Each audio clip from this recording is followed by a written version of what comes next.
on this one, there's been a lot of anticipation in the Southeast about a possible Igbo president in 2023.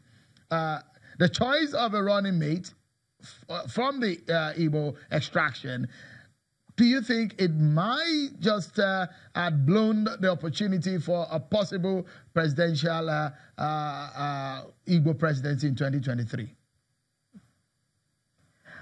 Sharon, let me tell you, it's one step at a time.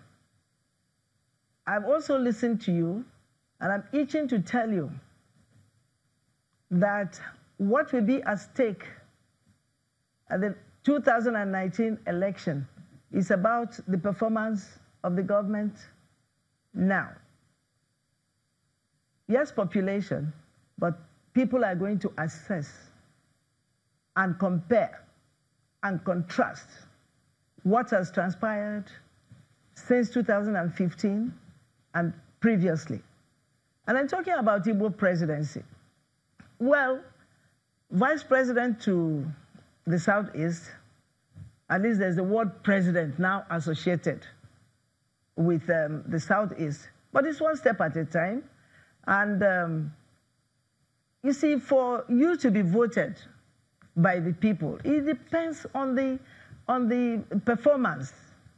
And I believe that Pt.2, I've listened to him, I've associated with him, and what Nigerians need most now is to eradicate poverty and to stop the unwarranted killings everywhere.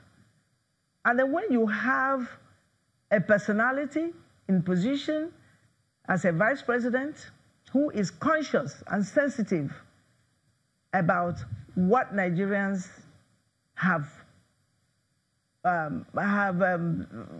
cried about, what Nigerians have suffered for the past 3 years, I think it depends on the performance. All right. There's a critical question again that I will ask, because if you look at political strategists now, if they get to the drawing table and they pull the figures together based on past election votes and what is possible for 2019, they will tell you that your party has always boasted of being confident and being very at home in the Southeast.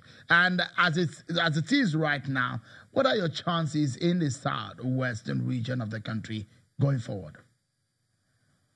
Well, let me tell you, it's a notorious fact that the chances are very bright in the Southwest because they're suffering what everybody else is suffering. So they want a change.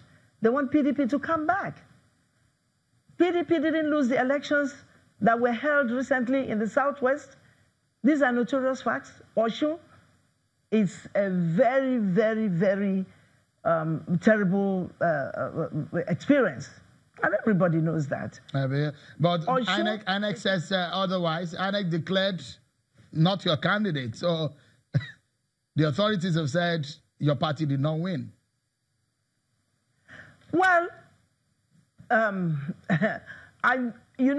we have experienced flawed processes. My party is in court. If my party was convinced that we did not win, they wouldn't go to court. And even by public opinion, the public courts, my party won. Judging by the public perception and expressions, my party won. So I think in the Southwest, PDP is poised to take over because people in the Southwest are also suffering what other people are suffering all over the country. It's no different.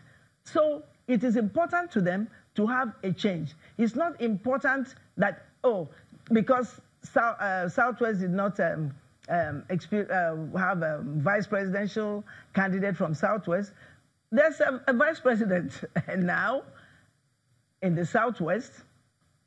But my party has, in its own wisdom, tried to make the best out of the situation and circumstances we find ourselves in. Let's quickly do some quick other business now. Since we have the benefit of your presence here, a lawyer, the issue of the travel ban, the PDP has come out to say that decision is against some of our members, and that especially those who are averse to President Muhammadu Buhari's performance and administration.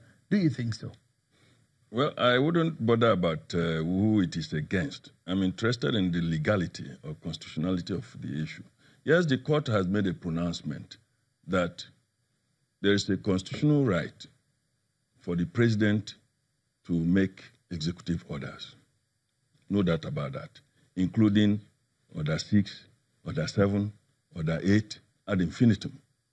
But in doing so, because the president is not a lawmaker, and not constitutionally prepared to be so, it must be within the ambit of the law. So the orders must derive from an existing law validly made by the body, in this case, the parliament, that ought to make the law. So it is not something that must fly in a vacuum. And there is this jurisprudential opinion that you do not make laws retrospectively. And laws are also not to be made with one man or two men or three men in mind. Laws are supposed to be futuristic with general application. That is the way it passes the test of validity. All right, I'd like you also to react. Fayose is just in a few seconds. Fayose's tenure will end tomorrow. Yes. And the parties are alleging that there are plans to incarcerate him. He did say he will appear before the EFCC tomorrow at 1 p.m. The intrigues of politics and how your tenure and the issues of immunity, what's your take on that? I think if I am to advise, since the president is also a candidate in this forthcoming election, he must not allow people to present him in that terrible light that is going to be after Fayose, because they had some, running battles when he was governor. He should allow the legal processes to follow through, and he should not be persecuted. If he has to be prosecuted, it must be based on hard evidence that something untoward under an existing law has been infringed upon. All right. Not persecution, because that will be counterproductive. All right. We're out of time, unfortunately. That's where we must anchor today.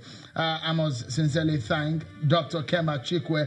It's a pleasure having you on the program today after such a long time. Thank you so much for your thoughts on the program. Former National Women Leader of the People's Democratic Party. And we also spoke with Dr.